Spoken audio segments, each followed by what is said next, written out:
Justinus lagi ya. Teman-teman, ini mungkin gua rasa gua udah bosan ngebahas Pak Justinus ya. Ini terakhir kalinya ya gua ngebahas Pak Justinus ya. Pak Justinus Prastowo adalah salah seorang staf khusus Menteri Keuangan dan dia ngebahas mengenai keranjang sampah. Maksudnya apa nih? Oke, teman-teman kita baca teman-teman ya, biar lu nggak salah persepsi ya. Jadi, anak buah Sri Mulyani, Pak Justinus maksudnya, itu sebut bea cukai bukan keranjang sampah. Ini CNN Indonesia. Oke, ini dia Pak Justinus ya. Halo Pak Justinus, apa kabar Pak?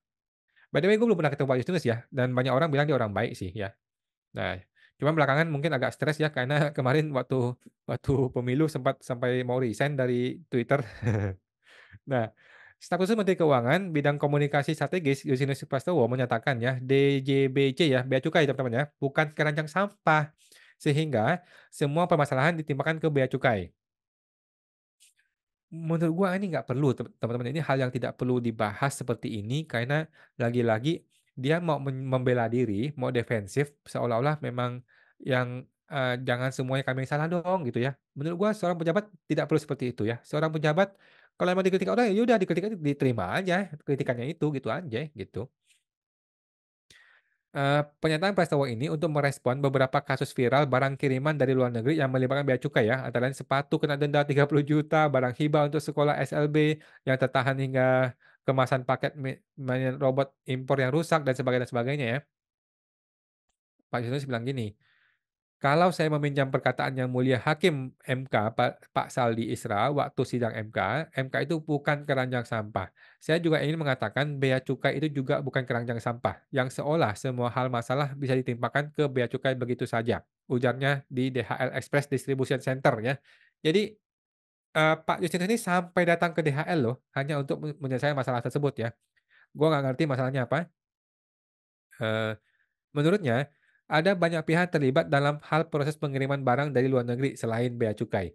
Ia juga menilai beragam kasus viral yang terjadi belakangan lantaran ketidaktahuan publik sehingga perlu terus diedukasi. Oke, terus kami paham kasus-kasus ini semata-mata karena ketidaktahuan publik yang perlu terus kita edukasi. Nah, lagi-lagi publik yang salah, teman-teman ya. Inilah pola pikir pejabat yang salah, gitu ya.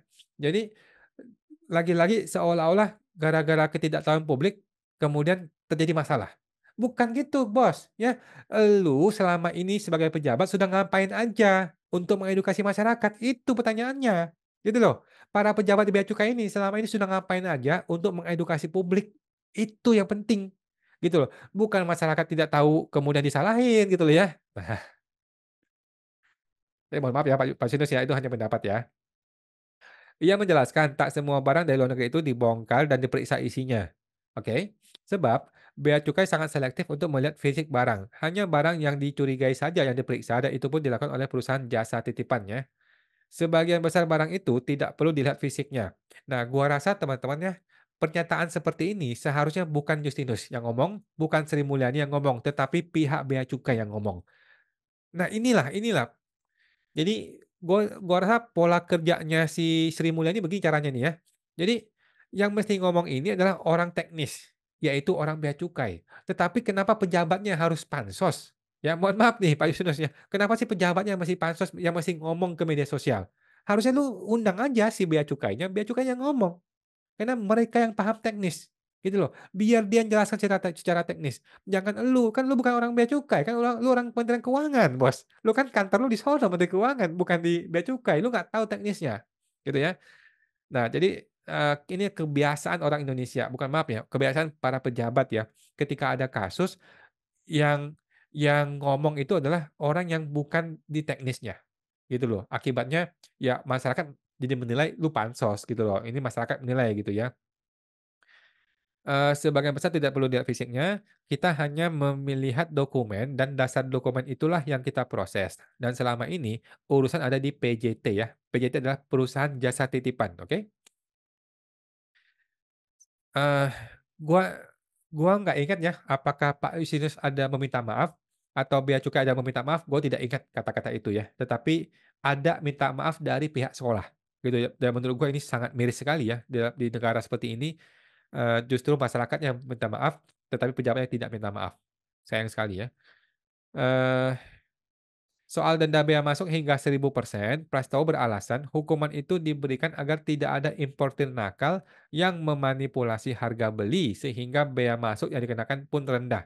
Oke, bukan gitu Pak, bukan gitu. Pertanyaannya adalah, apakah itu sudah sesuai hukum?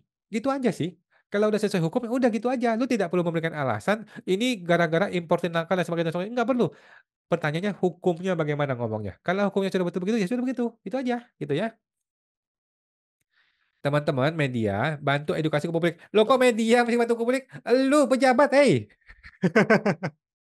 Para pejabatlah yang punya kewenangan, punya kewajiban untuk mengedukasi publik. Kami yang nggak punya kewajiban itu. Gitu ya. Media lagi suruh edukasi publik. Media lagi. Oh, sudah tahu saya caranya seperti itu prosedurnya. Besok kita bisa kita ikuti dengan baik. Itu yang perlu dijelaskan. Pertanyaan gua, gimana prosedurnya, Bos? Gimana prosedurnya? Nggak jelas nih ya. Oke, ini bahlil nih. Sebelumnya, Menteri Keuangan menyoroti 3 kasus viral DJBC ya, Kementerian Keuangan belakangan ini.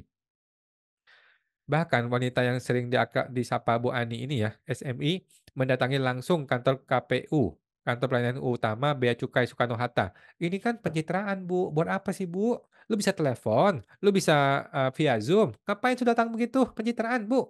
Aduh, ya kita hormatlah sama Sri Mulyani ya. Sri Mulyani lantas memberikan sejumlah arahan sebagai tindak lanjut 3 kasus tersebut ya. Ada beberapa kasus yang viral seperti pengiriman sepatu, pengiriman barang untuk sekolah SLB, dan juga pengiriman action figure kata Bu Ani, pada akun Instagram-nya. Instagram lagi dipakai, aduh. Pertama, Ani mencoba memahami kasus pengiriman sepatu yang dikeluhkan pria bernama Radika Altaf di media sosial. Terlebih, sepatu seharga 10 juta itu disebut sampai dipungut bea masuk 30 juta. Nah, ini harus dijelaskan ini. Ini harus dijelaskan, diberesin secara hukum supaya jelas gitu loh, Ibu. Ani mengklaim kasus ini muncul karena ketidaksesuaian nilai sepatu yang dikirim dari luar negeri. Oke. Menurut keterangan yang didapatnya dari Bea Cukai Soekarno-Hatta, nilai sepatu yang dikirimkan perusahaan jasa titipan DHL lebih rendah dari harga aslinya. Oke. Bea Cukai melakukan koreksi untuk perhitungan bea masuknya. Ini mengakibatkan pembayaran denda dan itu dilakukan oleh perusahaan DHL. Jadi, denda bukan dibayar oleh Radika Altaf. Saat ini, masalah ini sudah selesai. Sepatu tersebut telah diterima oleh penerima barang dan kewajiban kepabeanan telah diselesaikan. Nah, nggak jelas. Teman-temannya nggak jelas undang-undang apa yang dia pakai, kemudian bagaimana tadi perbandingan-perbandingan harga itu tadi bagaimana, ya. Harganya tadi bagaimana tuh harganya? Nggak jelas. Oke, harus dijelaskan dengan teknis supaya masyarakat paham. Karena besok-besok ada lagi, apa tadi, radit-radit yang lain yang akan beli sepatu dari luar negeri. Dijelaskan dong bagaimana teknisnya, Bu. Nah ini, masalah diselesaikan dengan cara yang seperti ini. Masyarakat jadi berpikir, kalau nggak viral gua nggak dibantu, kalau viral gua dibantu. Kemudian kalau dibantu pun masalahnya pasti beres, tetapi tidak jelas hukumnya, gitu loh. Kedua, barang hibah untuk SLB ya, Pembina Tingkat Nasional. Mereka mendapatkan sebuah kiriman dari Korea Selatan berupa bla bla bla, ya teman-teman sudah tahu semua lah ya. Nah, oke. Ia menjelaskan DHL mengajukan untuk PIB-nya itu khusus pada Desember 2022 dan mengubah pihak penerima dari SLB menjadi sang kepala sekolah. Nah ini juga salah satu masalah di bea cukai ya. Jadi hal-hal seperti ini terjadi gara-gara prosedur, gitu ya. Gua rasa bukan DHL salah juga ya. Namun, sejak 17 Januari 2023, Bea Cukai meminta dokumen pendukung untuk permohonan tersebut dan proses ini tidak dilanjutkan. Menyebabkan barang itu terkantung-kantung dan dalam perlakuan bea cukai disebut sebagai barang yang tidak dikuasai. Dalihnya mengapa barang tersebut ditahan selama 2 tahun lamanya di Bea Cukai Soekarno-Hatta. Jadi gini loh, Ibu Sri Mulyani, DHL kan tukang kirim, ya kan? DHL itu tukang kirim, dari poin A kirim ke poin B. Kalau dari poin A dia kirim ke poin B, tiba-tiba ditahan oleh bea cukai, ya DHL juga pusing, juga bingung. Ya nggak sih? Bingung nggak sih teman-teman? DHL juga bingung, tugas dia itu banyak, gitu loh. Dia kirim-kirim barang, ya sudah kirim aja. Kalau tertahan di bea cukai, ya repot kalau begitu caranya. Lagi-lagi mengenai prosedur, gitu loh. Ribet negara ini, sulit. Sampai akhirnya viral cuitan di X terkait penahanan barang tersebut ya, di mana baru diketahui barang itu merupakan hibah. Karena barang hibah mendapatkan pengecualian biaya masuk, Sri Mulyani memerintahkan barang tersebut agar segera dibebaskan. Nggak usah kasih perintah, Bu, tinggal bilang ke bea cukai bagaimana prosedur yang benar, biar dijalankan dengan prosedur yang benar gitu loh. Jadi, ketika dia memerintahkan, dia menggunakan pendekatan kekuasaan, oke, pendekatan arogansi, pendekatan kekuasaan. Cara-cara seperti ini merusak demokrasi, Bu. Mohon maaf, Bu, jangan pakai perintah-perintah begitu. Bagaimana hukumnya? Jelaskan kepada masyarakat, itu aja beres, gitu. Saya telah meminta bea cukai untuk segera menyelesaikan masalah ini, termasuk kebutuhan di dalam kelengkapan dokumen dan juga perlakuan bea masuk yang bisa dikecualikan untuk barang hibah, apalagi untuk keperluan sekolah luar biasa. Ketiga, sang bendahara negara menyoroti kasus pengiriman action figure ya. Ini juga viral usai influencer terkait memprotes di TikTok dan X ya. Ini menyebut nilai barang yang dilaporkan oleh perusahaan jasa kiriman lebih kecil dari harga sebenarnya. Lagi-lagi mengenai harga. Jadi ini kritik juga dari gua buat teman-teman semua ya, kalau lu mau impor barang, gunakanlah impor resmi, jangan door to door. Dan ini juga kritik kepada bea cukai, kenapa door to door masih jalan gitu kan bea cukai. Dan, buat teman-teman yang mau impor, gunakanlah harga resmi, jangan harga yang di-downgrade, jangan harga yang diturunin, gunakanlah harga yang betul, gitu aja beres, ya. Bea cukai dalam hal ini melakukan koreksi sehingga kemudian muncul kewajiban bea masuknya dan ini telah diselesaikan pembayaran oleh yang bersangkutan. Instansi bea cukai harus melakukan banyak peraturan-peraturan yang merupakan dari aturan berbagai kementerian lembaga. Ini adalah sebuah tugas yang rumit, tugas negara, kadang-kadang mengganggu kenyamanan masyarakat. Namun ada juga tujuan yaitu menjaga perekonomian Indonesia. Nggak jelas Bu, nggak ngerti gue. Pertanyaan gue gimana kasusnya? Tolong dijelasin dong. Dijelaskan ke publik. Jadi kasusnya itu begini loh, dia beli begini dari negara ini. Bea cukai melakukan koreksi. Koreksi berdasarkan apa? Begini ceritanya, dijelaskan supaya masyarakat teredukasi, Ibu. Ibu Handi yang terhormat, ya, teredukasi. Kalau lu begini ngomongnya, besok-besok ada kejadian lagi nih. Jadi gimana gimana solusi ngeberesinnya? Solusinya dengan diviralkan. Kalau viral, mudah-mudahan dibantu. Kalau nggak viral, ya sudahlah. Salah kita semua ini, salah masyarakat semua ini. Udah, beres. Oh, ada komentar, kita komentar ya. Gue lagi pilek nih. Pak Jain, banyak publik yang buta akan aturan bea cukai. Makanya bea cukai bertanggung jawab untuk mengedukasi publik. Setuju ya, setuju banget gue. Sekarang ini, kalaupun nggak edukasi nggak apa-apa, tetapi lu harus jelas bagaimana prosedurnya, apa yang lu lakukan harus jelas semua. Jangan tiba-tiba seorang bayar sekian, orang jadi ngamuk ya. Sehingga tidak tidak ada masalah dan salah paham. Itu juga bagian dari transparan bea cukai ya. Selama ini masyarakat menuduh bea cukai tidak transparan dan peraturan bea cukai dipakai untuk pungli pegawainya. Aduh, gue nggak bisa komentar kalau bea cukai. Kalau DJP gue masih mau komentar, kalau bea cukai nggak deh.